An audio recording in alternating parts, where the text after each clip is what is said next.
How are you all of you? Welcome again in this part 2, unit 6. The title is The Night Train at Deoli. I discussed the first part about the writer and the lady who sell baskets. આપણે પહેલા પાર્ટમાં writer અને એક lady કે જે basket વેચતી હતી એની વાત કરી હતી. હવે પાર્ટ 1 ની અંદર આપણે ચર્ચા કરી હતી કે લેખક એના દાદીમાને ત્યાં વેકેશન માટે જતા હોય છે અને વચ્ચે એક સ્ટેશન આવે છે દેવલી. એ સ્ટેશન ઉપર એમની નજર એક લેડી ઉપર પડે છે કે જે બાસ્કેટ, જે નેતાની બાસ્કેટ હોય છે, ટોપલીઓ, એ ટોપલીઓ વેચતી હોય છે. એ લેડી એની બાજુમાં આવીને ઊભી રહે છે. બંને શરૂઆતમાં બંને વચ્ચે વાતચીત થતી નથી, આંખોથી વાતચીત થાય છે. પછી પેલી લેડી લેખકને, એટલે આપણા જે રાઇટર છે એને બાસ્કેટ લેવાનું કહે છે. શરૂઆતમાં તો લેખક એને ના પાડે છે, પણ ત્યારબાદ એક બાસ્કેટ એ ખરીદી લે છે. ટ્રેન ઉપડવાનો સમય થાય છે માટે લેખકને દોડીને એ ટ્રેનને પકડવી પડે છે. હવે પાછલા રસ્તે એની જે સ્મૃતિ હતી, છોકરીની જે યાદ હતી, એ એમના જૈનમાં રહે છે. ત્યાં દાદીમાના ઘરે બીજા ઘણા બધા કામ હોવાથી એ થોડા સમય માટે એને ભૂલી જાય છે. ત્યારબાદ વેકેશન ખુલે છે, લેખક ફરી પાછા એમના ઘર તરફ જવા નીકળે છે. ત્યારે ફરી એકવાર એ દેવલી સ્ટેશન પર ગાડી ઊભી રહે છે. એ વખતે લેખકને એ છોકરીની યાદ આવે છે અને પ્લેટફોર્મ ઉપર એને જોવે છે. તો આ આપણે પહેલા પાર્ટની અંદર જોયું. હવે આપણે પાર્ટ 2 એટલે કે આગળનો જે ભાગ છે એ આપણે હવે જોઈએ છીએ. તો let's open the text book, page number 57. એમાં second paragraph, I have to go to Delhi. I have to go to, have to, આની આપણે વાત કરી હતી કે જ્યારે હેવ ટુ વપરાય તો એનો ઉપયોગ કોઈ કાર્ય ફોર્સફુલી તમારે કરવાનું હોય ત્યારે એનો ઉપયોગ થાય છે. મારે દિલ્હી જવું જ પડશે, એના વગર છૂટકો નથી. She nodded, I don't have to go anywhere. Not,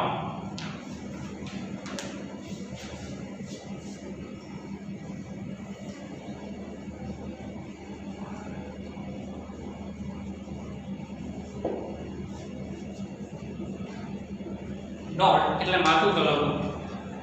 તેણીએ માથું હલાવ્યું. I don't have to go anywhere એટલે કે મારે ક્યાંય જવાનું નથી. The guard blew his whistle and I hated the guard for doing that. હવે તે સમયે ગાર્ડ, જે ટ્રેનનો જે ગાર્ડ હોય છે, એને શું કરી, વિસલ વગાડી. અને લેખકને આ જે ગાર્ડનું કાર્ય હતું એ કાર્ય એમને પસંદ હતું નથી. એ એમને ધિક્કારતા હતા, નફરત કરતા હતા. I will come again, I said, will you be here. હું ફરી પાછો આવીશ, તું અહીંયા જ રહીશ, લેખકે કહ્યું. સી નોટેડ, તેણે માથું હલાવ્યું. I don't have to go anywhere, મારે ક્યાંય જવાનું નથી. લેખકને હવે એ ટ્રેન પકડવાની હતી માટે એમ કહે છે કે મારે હવે જવું જ પડશે, પણ હું ફરી પાછો અહીં આવીશ, તું અહીંયા જ રહેજે. સી નોટેડ અગેન, તેણે ફરી એકવાર માથું હલાવ્યું. The bell clanged. ક્લાઇન્ટ શબ્દ આપણે આગળના પાર્ટમાં આવી ગયો છે. ક્લાઇન્ટ એટલે કે રણક્યું, એટલે કે જે હોર્ન હતો, જે બેલ હતી એ રણક્યો. And the train slide forward. Slide forward, થોડી ખસી, આગળ ખસ્યું. I had to pull my hand away from the girl and run from the moving train. I had to pull my hand away. Pull away, ખેંચો, from the girl and run for the moving train. મારે મારો હાથ છોકરીમાંથી ખેંચી લેવો પડ્યો. Run for moving train એટલે કે ટ્રેનને પકડવા માટે, ત્યાં જ ટ્રેન ચાલુ થઈ ગઈ અને એને પકડવા માટે એને શું કરવું પડ્યું, હાથ છોડવો પડ્યો. તો પુલ હવે ખેંચી લેવું.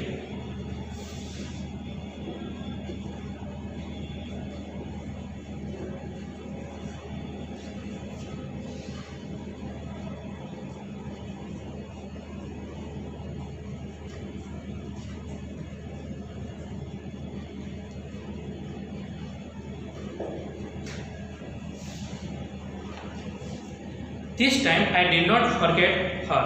અહીંયા લેખક એમ કહે છે કે આ વખતે હું એ લેડીને ભૂલ્યો નહીં. She was with me for the rest of the journey. The rest, બાકી.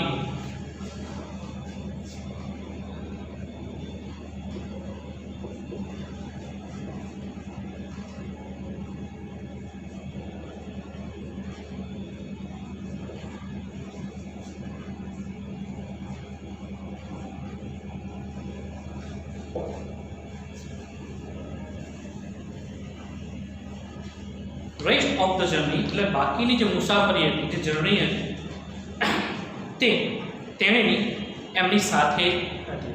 એટલે કે એક છોકરી લેખકની સાથે નથી, પણ એના મનમાં, એના વિચારોમાં એ એમની સાથે રહી હતી. એન્ડ ફોર લોંગ આફ્ટર, અને ઘણા સમય પછી. All that year she was a bright living thing. All that, એ વર્ષ, આખું વર્ષ, she was a bright, તેજસ્વી, living thing, એક જીવંત વસ્તુ હતી. And when the college term ended, અને જ્યારે કોલેજ ટર્મ એટલે કોલેજનો સમયગાળો હતો, એ કોલેજનો સમયગાળો પૂર્ણ થયો, ત્યારે અંત આવ્યો. I packed in haste and left for there earlier than usual.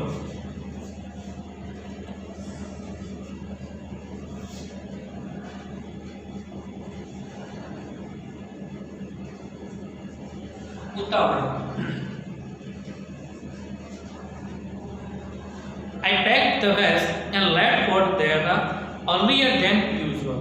એટલે કે અગાઉ કરતા, એટલે કે મોટા ભાગે than usual, એટલે કે સામાન્ય રીતે વેકેશન પડે એકાદ દિવસ જાય પછી લેખક એનું પેકિંગ કરતા હતા અને એમના દાદી મને ત્યાં જતા હતા. પણ આ વખતે જેવું વેકેશન પડ્યું, જેવી કોલેજ પૂરી કરી, ઉતાવળે તેમણે પેકિંગ કર્યું અને દેહરા તરફ વહેલા જ જતા રહ્યા.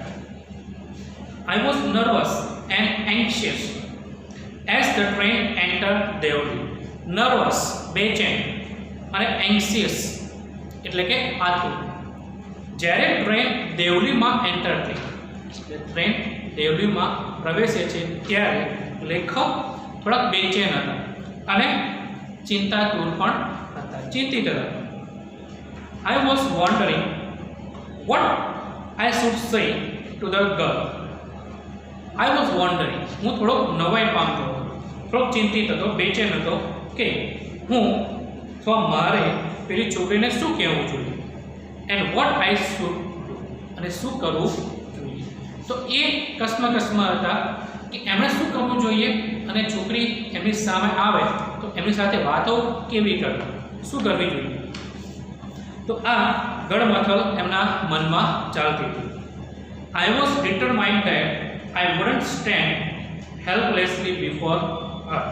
Determined, દ્રઢ નિશ્ચય, કૃત્ય નિશ્ચય, કે એમણે નક્કી કર્યું હતું કે આ વખતે એમણે નિશ્ચય કર્યો હતો કે તે હેલ્પલેસલી, લાચારીપૂર્વક એની સામે ઊભો રહેશે નહીં. એટલે આ પેરેગ્રાફમાં આપણે ટૂંકમાં ફરી સમજી લઈએ કે હવે એ લેખક ટ્રેનની અંદર જતા રહે છે, પણ ટ્રેનમાં હવે માત્ર એકલા નહોતા, એમની સાથે સાથે એ છોકરીના વિચારો પણ એમની સાથે થયા. અને આ વખતે આ છોકરીના વિચારો એમના માઇન્ડમાં ઘણા લાંબા સમય સુધી રહ્યા હતા. આખું વર્ષ એ છોકરીના વિચારોમાં પસાર કર્યું. કોલેજનો અંત આવ્યો. જેવો અંત થયો તરત જ ઝડપથી એમણે પોતાની બેગ, જે સામાન હતો એ સામાન પેક કર્યો અને પોતાની દાદી માને ત્યાં ચાલ્યા. રસ્તામાં દેવલી સ્ટેશન આવ્યું. ત્યાં ટ્રેન ઊભી રહી. જેવી ટ્રેન ઊભી રહી એટલે એમને ચિંતા થવા લાગી અને બેચેન પણ હતી કે એ છોકરી સામે આવશે, ત્યારે એમણે એમની સાથે કેવી વાતચીત કરવી જોઈએ, શું કરવું જોઈએ, વગેરે વગેરે વિચારો એના માઇન્ડમાં ફર્યા કરતા હતા ને આવતા હતા. પણ આ વખતે એમણે નક્કી કર્યું હતું, નિશ્ચય કર્યો હતો કે હંમેશાની જેમ એ એની સામે લાચારીપૂર્વક ઊભા રહેશે નહીં. એ પછીનો paragraph. The train came to Devli. Train Devli આવી and I looked up and down the platform. Up and down, ઉપર અને નીચે. ટ્રેન તમે ઉપર નીચે પ્લેટફોર્મ પર જોયું, but I could not see the girl anywhere. તો જેવી ટ્રેન દેવલીમાં એન્ટર થઈ ત્યાં ઊભી રહી તો લેખકની જે નજર છે ચારે બાજુ જોવા લાગી, પણ એમને ક્યાંય પેલી છોકરી જોવા મળી નહીં. I opened the door and stepped off the footboard. દરવાજો ખોલ્યો અને એનો જે પગ છે એ પગ શું કર્યું, એ પ્લેટફોર્મ ઉપર મૂક્યું. I was deeply disappointed, નિરાશ થયો.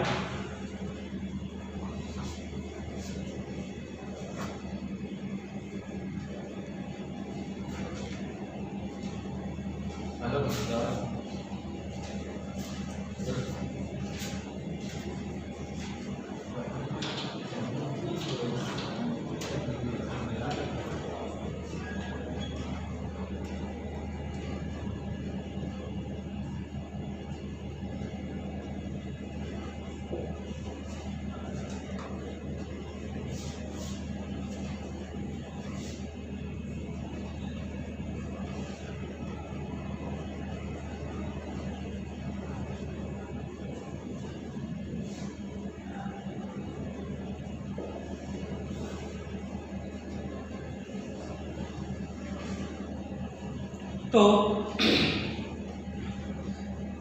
મેં દરવાજો ખોલ્યો. અહીંયા મેં એટલે આપણે લેખક માટે લીધું. જે આઈ સર્વનામ છે કે જ્યારે કોઈ વ્યક્તિ પોતાના માટે જે સ્ટોરી લખતા હોય છે ત્યારે એ આઈ સર્વનામ વાપરે છે. એટલે અહીંયા આઈ એટલે હું નહીં પણ લેખક બોલે છે એવું તમારે અહીંયા સમજવું રહ્યું. તો મેં દરવાજો ખોલ્યો અને મારો પગ પ્લેટફોર્મ ઉપર મૂક્યો. I was deeply disappointed. ખૂબ જ નિરાશ થયો. I felt I had to do something, and so I ran out to the station master and said, "Do you know the girl who used to sell basket here? Do you know the girl?" હવે એ ખૂબ જ નિરાશ થઈ ગયા, કારણ કે station આવ્યું. કારણ કે જ્યારે એ દેવલી સ્ટેશને આવતા તો પેલી છોકરી પ્લેટફોર્મ પર જ એમને જોવા મળતી હતી. પણ આ વખતે લેખકની ટ્રેન ત્યાં આવી પણ એમને એ છોકરી જોવા મળી નહીં, માટે એ નિરાશ થઈ ગયા. સ્ટેશન ઉપર પગ મૂક્યો અને એમને એવો અનુભવ થયો કે મારે કંઈક કરવું જ જોઈતું હતું. તે ઝડપથી સ્ટેશન માસ્ટરની ઓફિસે દોડ્યા અને તેમણે પ્રશ્ન પૂછ્યો કે તમે એક છોકરીને જોઈ છે કે જે અહીંયા બાસ્કેટ વેચવા ટેવાયેલી હતી? No, I don't, said the station master. Station માસ્ટરે એને ના પાડી દીધી કે ના, મેં છોકરીને જોઈ નથી. The train was moving out of the station. જે ટ્રેન છે એ ટ્રેન આઉટ ઓફ ધ સ્ટેશનમાંથી ચાલી ગઈ. હવે અહીંયા આગળ વાક્યમાં who use to cell,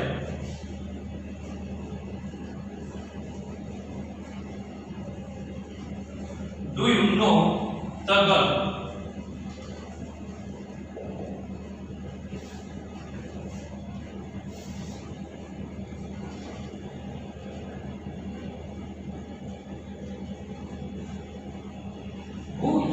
To go, so used to serve.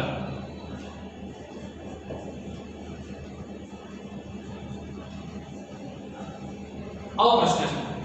તો મિત્રો અહીંયા એક આપણો WH વાળો કન્જંક્શન આવે છે. હવે એ કન્જંક્શન એટલે કે જેને રિલેટિવ પ્રોનાઉન્સ કહેવામાં આવે છે.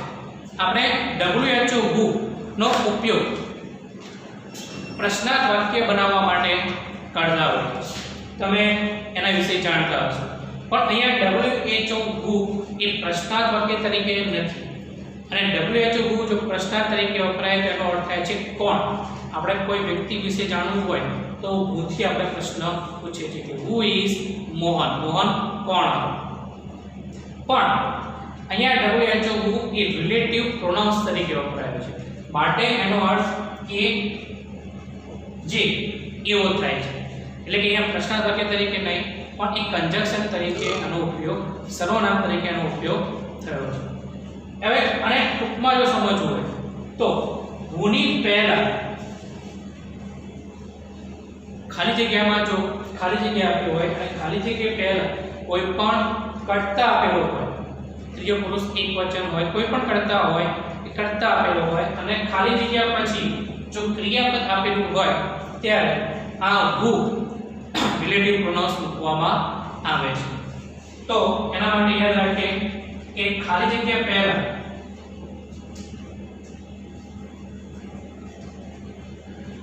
કર્તા અથવા સર્વનામ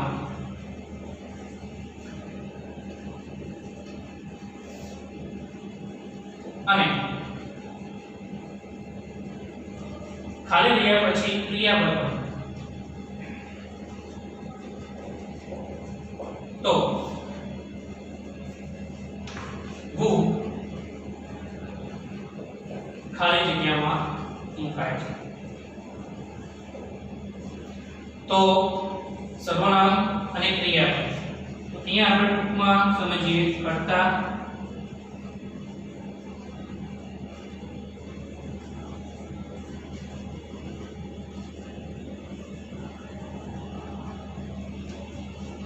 આ રીતે વાક્યની રચના તમને જોવા મળે એ ખાલી જગ્યાની પહેલા કર્તા અથવા સર્વનામ આપેલું હોય અને ખાલી જગ્યા પછી કોઈ પણ ક્રિયાપદ હોય તો ખાલી જગ્યાની અંદર WHO who જેનો અર્થ કે જે થાય છે. ડુ યુ નો શું તમે જાણો છો ધ ગર્લ એટલે કે છોકરી એક કર્તા who used હવે કર્તા સર્વનામ એટલે કે કોઈ સજીવ હોય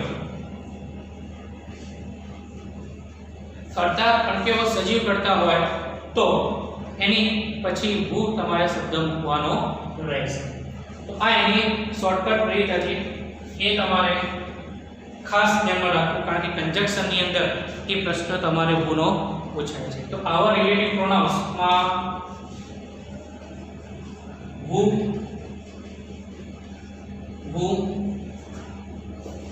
whose what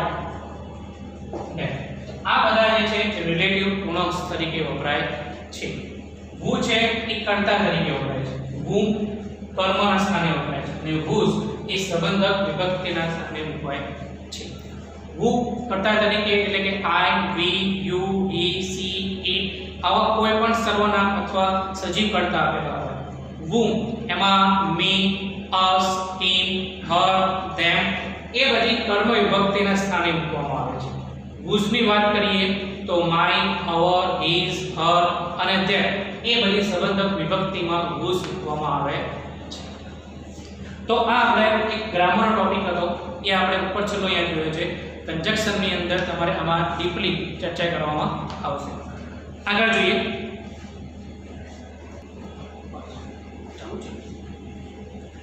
હવે આગળ આપણે વધીએ. The train was moving out of the station and I had to run up the platform. હવે લેખક સ્ટેશન માસ્ટરે ત્યાં ગયા અને એમને પૂછપરછ કરી એ છોકરી વિશે, પણ છોકરી વિશે એ કંઈ જાણતા ન હતા અને આ બાજુ ટ્રેન ઉપડવાની ચાલુ થઈ ગઈ. હવે લેખકને એ ટ્રેન પકડવાની હતી એટલે એમણે શું કર્યું, એમણે એનો પીછો કર્યો. અહીંયા આવ્યું છે આઈ હેડ ટુ રન, મારે દોડવું જ પડ્યું હતું. હવે અહીંયા ફોર્સફુલી કાર્ય થયું એટલે કે ભૂતકાળમાં કોઈ કાર્ય તમારે કરવું જ પડ્યું હતું તો એના માટે આઈ હેડ ટુ વપરાય છે. And jump for the door of my compartment. તો લેખકને દોડવું તો પડ્યું હતું પણ એ જે કમ્પાર્ટમેન્ટમાં પહોંચવા માટે એમને કૂદકો પણ મારવો પડ્યો. એઝ ડેવલી પ્લેટફોર્મ વેનિશ,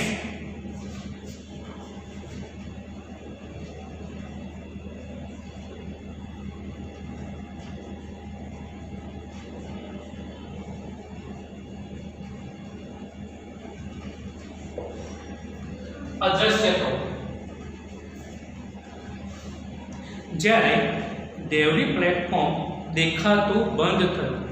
અદ્રશ્ય થયું એટલે કે અલોપ થવું એવું નથી, પણ જેમ જેમ ટ્રેન આગળ જતી જાય એમ પ્લેટફોર્મ છે એ દેખાતું બંધ થતું ગયું.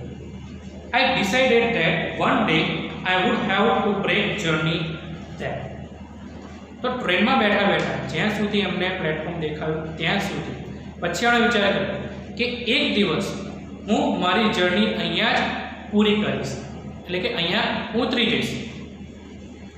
I would spend a day in town, make inquiries and find the girl who had stolen my heart without nothing but a look from her dark, impatient eyes. I would spend એટલે પસાર કરવું.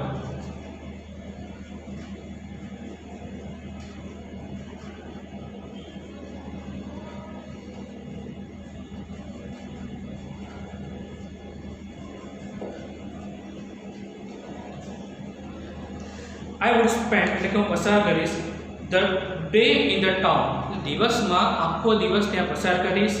Make inquiries, પૂછપરછ કરીશ. And find the girl, અને છોકરીને શોધીશ. Who had stolen my heart. અહીંયા જો ફરી પાછું who આવ્યું છે પણ વાક્યના અંતે તમને પ્રશ્ન ચિહ્ન જોવા મળશે નહીં. તો અહીંયા આપણે આ કોમ્બિનેશન ચેક કરીએ કે અહીંયા સજીવ કરતા who ની પહેલા આપેલો છે તો કે આપ્યો છે the girl, અને who પછી ક્રિયાપદ છે તો ક્રિયાપદ અહીંયા આપ્યું છે had stolen. તો આ બંને કોમ્બિનેશન અહીંયા આપણે ફિટ થાય છે માટે અહીંયા જે who છે એ રિલેટિવ પ્રોનાઉન્સ તરીકે વપરાયો છે. I find the girl, હું છોકરીને શોધીશ કે જે had stolen my heart, મારા હૃદયને ચોર્યું હતું. with nothing, કંઈ પણ નહીં, પણ look from her, એના દેખાવથી, her dark, impatient એટલે અધીરી eyes, તો એની જે કાળી અધીરી આંખો છે એ આંખોએ મારું દિલ ચોર્યું હતું. તો એ છોકરીનો હું પૂછપરછ કરીશ, શોધીશ. In the last few years, થોડા વર્ષોમાં I have passed through Deoli many times. ઘણા વર્ષો જ્યારે વેકેશન પડતું ત્યારે તેઓ એમના દાદીમાને ત્યાં જતા અને એ વખતે રસ્તામાં દેવલી સ્ટેશન આવતું હતું. I always look out the window to see the same unchanged face smiling to me. અને હું હંમેશા બારીમાંથી જોતો to see the same unchanged face smiling to me, એટલે કે unchanged બદલાયા વગરના ચહેરા હતા એ સ્મિત કરતા મારી તરફ જોતા હું એમને જોતો. But I will never break journey there. પણ મેં ક્યારેય મારી મુસાફરીને ત્યાં બ્રેક કરી નહીં, એટલે કે એ ત્યાં ઉતર્યા નહીં. અગાઉ એ એવું કહેવા માગતા હતા કે જ્યારે દેવલી આવશે એક દિવસ અહીંયા ઉતરશે અને એ છોકરીની પૂછપરછ કરશે, પણ એવું એમણે કહ્યું નહીં. I prefer to keep hoping and dreaming and looking out of the window of the girl with the basket waiting for me. તો I prefer to keep hoping, આશા રાખવાનું પસંદ કરું, and dreaming સ્વપ્ન જોવાનું, and looking out of the window અને બારીમાંથી બહાર જોવાનું, for the girl છોકરી માટે, with the basket waiting for me એટલે છોકરી બાસ્કેટ વેચતી એની રાહ જોતી હોય એ છોકરીની રાહ જોવાની, એના સ્વપ્નો જોવાનું અને એને આશા રાખવાનું, એને ચાલુ રાખવાનું પસંદ કર્યું. I never break my journey at Deoli, but I pass through as often as I can.